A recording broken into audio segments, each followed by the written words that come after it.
नमस्कार मंडळी, कशा आहात तुम्ही सगळे? मजेत ना? काय बोलता, बाकी काय चाललंय? आता नाईटला बघा ना, किती 9 सव्वा 9 झालेत आणि आमचा अचानक प्लॅन झाला शिर्डीला जायचा. तर मी आपला नेहमीचा पार्टनर प्रणित दादा आणि अजून एक आपला भाऊ आहे चंदू दादा. आपल्या बहुतेक व्हिडिओमध्ये तुम्ही त्याला बघितलं असेल. त्याच्या आम्ही 2 गाड्या करून म्हणजे बाईकवरच आपली बाईक राईड ते घेऊन चाललो शिर्डीला रात्रीचा. तर आपल्या इकडून शिर्डी पडते 222 किलोमीटर आणि आता जायचा तिकडे तरी पण एक दीड वाजेल. 1-1.5 वाजता आपण तिकडे पोहोचणार.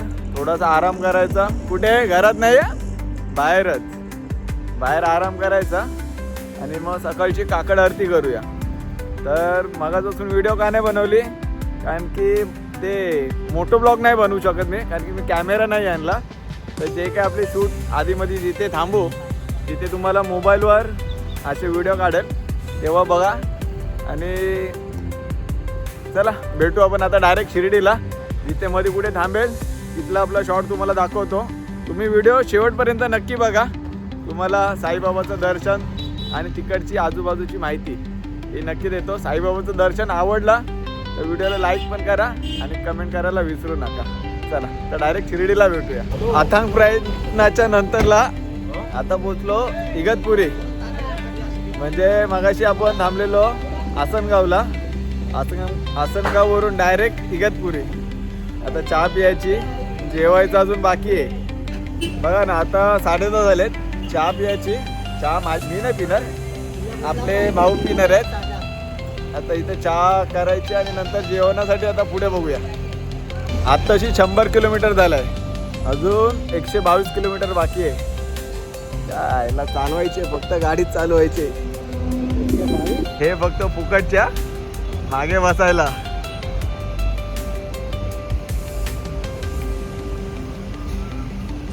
हे बघा, आता इगतपुरीला आपण बोललो मगाशी चहा पित होतो. चहा पिऊन झाली. आता जेवणासाठी बघूया कुठेतरी एक स्पॉट भेटेल तिथे थांबूया. मगाशी बोललो आपला भाऊ चंदूचा मित्र अजून एक आहे आपल्यासोबत. आता इथून डायरेक्ट शिर्डीला, म्हणजे एक स्टॉप आपला होईल जेवणाचा. तिथून डायरेक्ट शिर्डी. साईबाबा याला नको ओळख दाखवायला.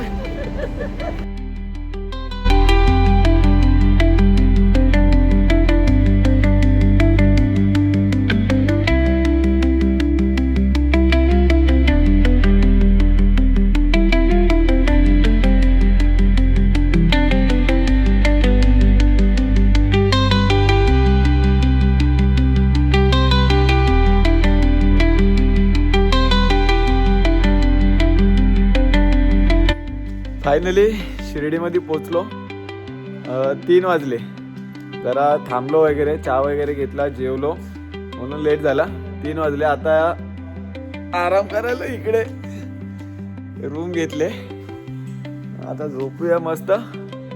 सकाळी उठून साईबाबाचे दर्शन दाखवतो तुम्हाला. आता सध्या आराम करतो आणि तुम्ही पण झोपा रात्रीचा बघत असलात तर. Good night.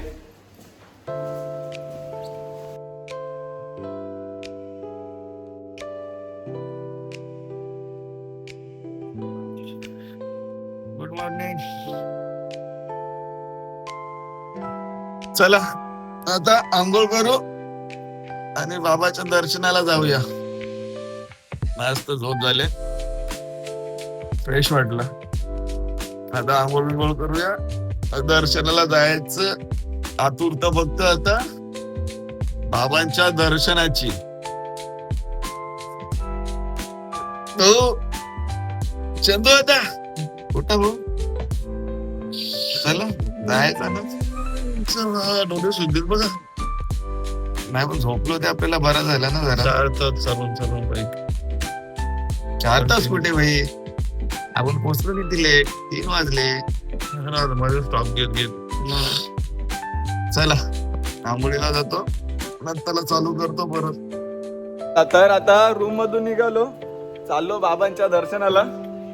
एक गोष्ट माहिती आहे का? हे बघा मागे बघा, बहिणी सर्वांनी नवीन कपडे घातले. मीच नाही आणले फक्त. जाऊ दे चला. आतमध्ये मोबाईल अलाउड नाही आहे, म्हणून तुम्हाला सर्व दाखवता येईल असं पण नाही आहे.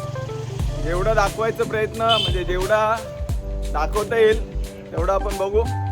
असं पूर्णच दाखवता येईल अशी अपेक्षा ठेवू नका, कारण की त्यासाठी माफी मागतो. कारण की आतमध्ये मोबाईल अलाउड नाही आहे, म्हणून खूप सारा दाखवायचा प्रयत्न तर करतो. व्हिडिओ बघत राहा तुम्ही आणि बघा. चला आता इथून 1 मिनिटाच्या अंतरावर मंदिर आहे, तिथे पोहोचतोय.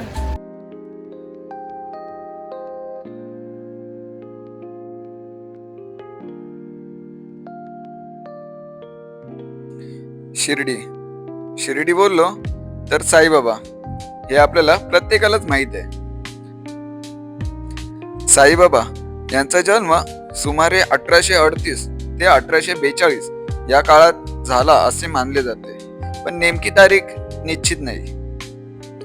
साईबाबा यांचे निधन 15 ऑक्टोबर 1918 रोजी झाले. त्यानंतर साईबाबांच्या समाधीवर 1952 मध्ये मंदिर बांधले गेले. सुरुवातीला हे मंदिर लहान आणि छोटे होते, नंतर वाढत्या संख्येमुळे मोठे आणि भव्य संकुलन केले.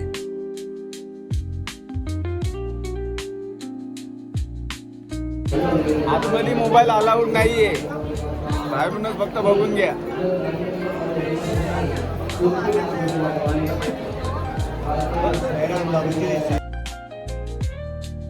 साईराम माऊली असे शब्द उद्गारत भक्तगण तासन तास बाबांच्या दर्शनासाठी रांगेत उभे राहतात.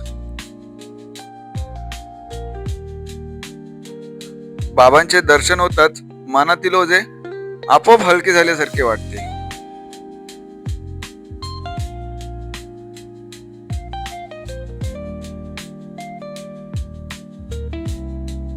इथून आपल्याला फक्त मुख्य दर्शन होतं आणि मेन दर्शन घ्यायचं असेल तर तिकडून पुढून लाईन लागते, तिथून जाऊ शकता.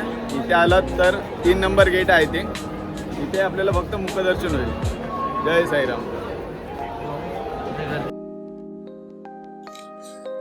यावेळी आम्हाला फक्त बाबांचा मुखदर्शन करायचाच फक्त लाभ झाला.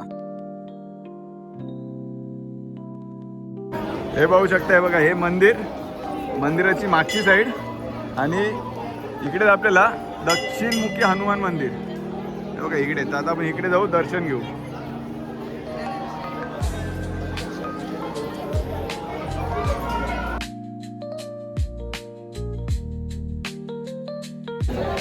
दर्शन झालं, आता चाललो आपण आपला मंदिराच्या परिसरात फिरायला. म्हणजे इकडे आता बघूया आजूबाजूला काय काय आपल्याला पाहायला मिळतंय, ते आजूबाजूला काय काय पाहायला मिळतंय ते बघू. आता दर्शन जस्ट झाला, पुढचा बघूया.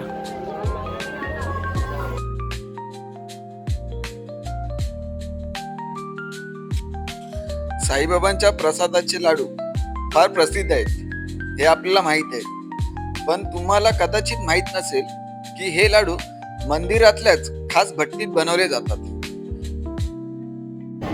आपल्याला या मंदिराजवळ ना 5 गेट बघायला मिळतात. त्यातला बघा हा मागच्या साईडला दिसतो, हा 4था गेट आहे. दाखवतो मला बघा, हा गेट नंबर 4. इथून पण एंट्री आहे, तिकडून पण आहे. आणि हे बघा, हे शिर्डी नगरी.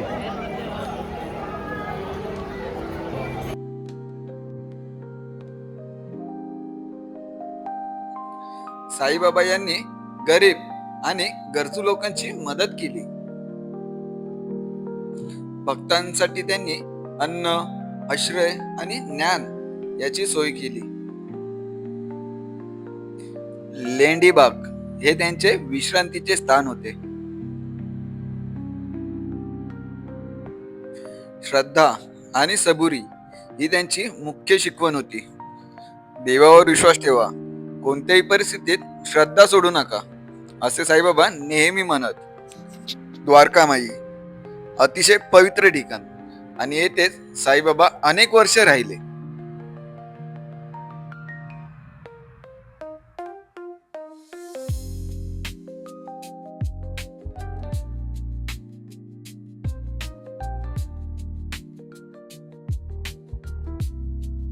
चला तर शिर्डी साईबाबांचा ब्लॉग मी हा इथेच संपवतो. तुम्हाला आपली व्हिडिओ कशी वाटली ते नक्की कमेंटमध्ये सांगा.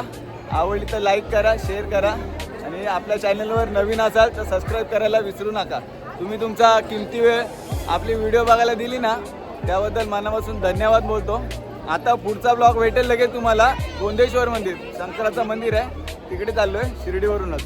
चला तर भेटू आता आपण नेक्स्ट ब्लॉगमध्ये गोंदेश्वर. तोपर्यंत काळजी घ्या. Bye bye.